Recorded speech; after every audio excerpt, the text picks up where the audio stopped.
Hey guys, Assalamu alaikum. We are back with Marriage Mondays. So welcome to Marriage Mondays, where we spend Mondays talking about marriage. My name is Qamara. My name is Amir. And today's topic is... Ramadan. Question of the week. What do you want to achieve during Ramadan? Oh yeah, like what are your Ramadan goals? Yeah. Goals?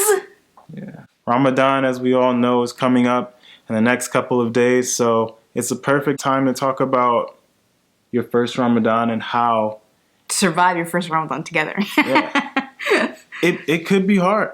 It could be very hard. It could be difficult if you make it difficult. Because, you know, Ramadan, you're different. The first thing that you should do is that you got to get excited. You know, it's the first time that you get to embark on this 30-day journey with your spouse. For the first time. And it should be an exciting time, and you should enter it happy. Mm-hmm. You know, you don't want to be entering it upset, and you don't want to be at the point where you want to get rid of your wife. You want to be at the point where you want to keep your wife, and you want to increase yourselves in love and blessings. Yes. Together. Yes. One thing that just popped in my mind as you were talking, it reminds me of what my dad used to do during Ramadan, where he would like get the house prepared for Ramadan. He used to say like, you should welcome Ramadan as though it's like a special guest. Yeah. So when you were saying like get excited, like Ramadan's your special guest. So welcome Ramadan as your special guest. It comes around once a year, and it's that time where you can really, a lot of Muslims feel like they can really change themselves. Yeah, super motivated. Yeah, it's just the best time of the year. So yeah. It is. So be happy. Make your expectations and everything clear. Like, men, if you're expecting your wives to make elaborate iftars like every night or like elaborate sahurs, she's going to be fasting too, okay? Keep that in mind. Your spouse will be fasting.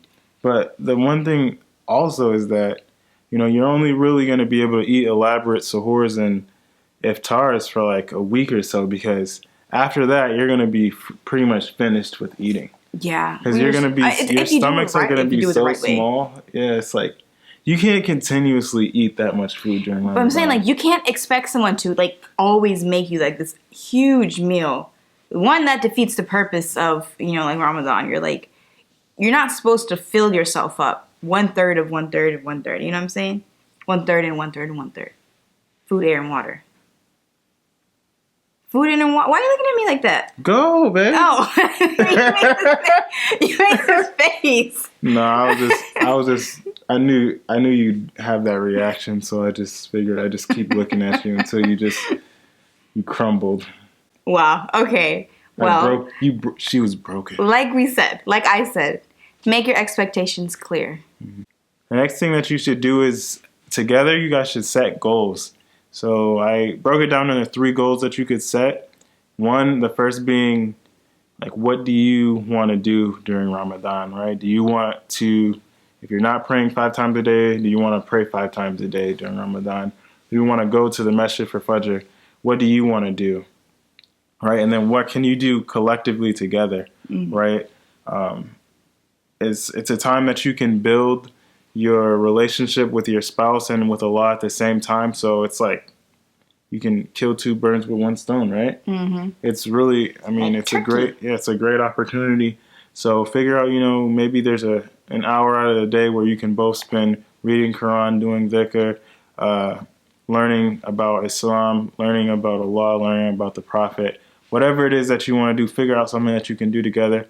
And lastly, you should try and figure out what you want to continue after Ramadan, because it's supposed to be something that helps you to improve your life, right? So if each Ramadan you guys continue one thing that you did in Ramadan, then you'll go from here to here every year, and you'll just keep going up. Mm-hmm. And by the time you die, you know, only Allah knows like where you'll be. So inshallah, if you try and do that, you'll be in a better place. Yeah, inshallah. Like we were saying, like, find time to do things together, but also find times to have a moment with you by yourself, like with Allah. Because this is, at the end of the day, it's about like you and Allah, because you're not going to die with your spouse there and go into the grave, you know?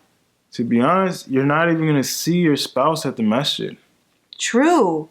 True. So it's like find time for you and your spouse, but also make sure you have time for yourself. That just like kind of makes me think like, the fact that the messages are separated from men and women, it gives like going to the masjid, it gives you a break from your spouse. Like that's something that everyone kind of needs, especially after a long day of fasting, you eat and everything. It's like you go to worship Allah, but you don't have to be right there with your spouse. If you have kids, hey, you dug yourself that grave a long time ago. The other thing that you should do is you should plan, right? You need to do planning. So who's gonna be waking you guys up for suhoor, right? Who's going to? Yeah, I know. I will be cooking, inshallah. Yeah, who's gonna be cooking, right? Who's gonna be making iftar? Are you gonna have iftar at the masjid? Are you gonna have it at home? Right. What time are the prayers? If you don't pray, you need to know what time Fajr is, and you need to know what time Maghrib is. You need to download the apps. They call the adhan for you. Download an app, right? You need to figure out when it's time to break fast. You need to figure out when it's time to stop eating in the morning because people have differences of opinion on this. Watch a video. There's a huge debate. Huge debate, especially at the masjid. If you eat suhoor at a masjid, you're gonna find people saying your fast is broken because they already call it that. But you're like, hold up, the white thread of light in the sky is not there. They're like, I don't care. They call the adhan, and they're gonna fight you in the masjid during Ramadan about this because of you. Know your stuff. Be strong in your opinion. Yeah, I figure out which your du'as before. There's a du'a for when you're gonna start your fast, and there's a du'a when you're gonna end your fast. On the first day of Ramadan, you don't want to be scrambling on your phone trying to find a dua. Another thing you're talking about, like dua. I was talking to Makita, and Makita was saying how she has like this actual book, like this blank notebook that she has that she keeps like all of her duas inside that she wants to say. Because it's time to break your fast, and then you're just so hungry you can't remember what you wanted to make dua for. Yeah. Because that happens to me all the time. Like I think, oh yeah, you know what? Even though like throughout the day you can make dua, but you're like, man, let me make dua right before I break my fast, Yeah. Then it's like, but you're just so hungry you can't remember what dua you wanted to say and what you wanted to ask for. You're just like, Ya Allah, thank you for this food. I mean, yeah, you see the watermelon, and your eyes just melt. Oh man, I can't wait to cut that watermelon up. I can't wait to cut it up. One of the most important things that you have to do is your Ramadan shopping. You don't want to wake up for suhoor and have no suhoor. Unless you can't, you're not in the position to, eat suhoor. At least make sure you get some dates. Yeah, may Allah make it easy for everyone. But if you don't want to wake up and not be eating anything on the first day of Ramadan. You're going to be hungry. And the days, it's summertime, the days are long. Yes, and try to stay away from salty food, okay, in the morning. Yeah, drink water. Drink your water, man. Yeah, drink a lot of water. Stay away from salty food, though. Yeah. What's next, babe? On my list, the last thing I have is being intimate with your spouse during Ramadan. Oh, man. This question that people will probably wonder, like, what can I do with my spouse during Ramadan? Like, does looking at my spouse break my fast? Does giving my spouse a high five break my fast? Does, like, giving my spouse a hug break my fast? I guess it depends on your reaction when you high five your spouse. Yeah, so you can look it up, figure out what breaks your fast with your spouse, but, you won't be able to have intercourse with your spouse from sun up to sundown, period, right? I had this one person ask one time, is it okay to break your fast with intimacy? And I was like, what is wrong with you? Valid question. I don't know. Can you? Probably wouldn't want to try that. That's kind of weird. Yeah, it's super weird. Yeah. Anyways, you have a limited time, and then if you're praying half of the night, right? That gives you about 4 hours to do what you want to do. And then you got to sleep. Then you got to sleep, and you got to wake up, and you got to take a shower, and you got to sleep, and you got to wake up for suhoor, and it's like, yeah, it's the struggle. Like don't expect to be with your spouse like during Ramadan as much as you were because you get tired. You both are you just want to sleep. So heads up. There's no, that whole idea of having spontaneous intercourse is not the case in Ramadan. You know, you It's not- can't yeah, it's you not can't do Ramadan what friendly. you want to do in the middle of the day. It doesn't happen. Or else you're gonna have to fast 60 days consecutively. Yeah, It's not worth it. 60 days consecutive. Oh my goodness. Yeah, it's not worth it. Yeah. It's not worth it.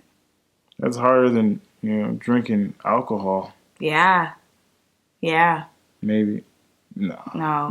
There's 'Cause nothing. then your prayers are not accepted. Yeah, for like 40 or 30 days. Yeah, and the other ones you just gotta fast for like consecutive, like 60 days. Yeah.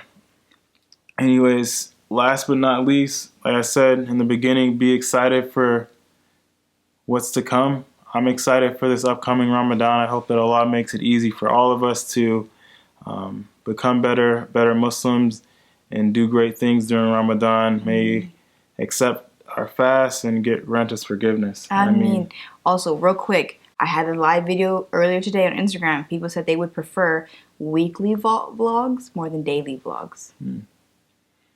I mean, I don't really care. I think we should do weekly. All right. We ain't at the daily level. Nah. Weekly vlogs to come, inshallah. Inshallah. All right. Boom.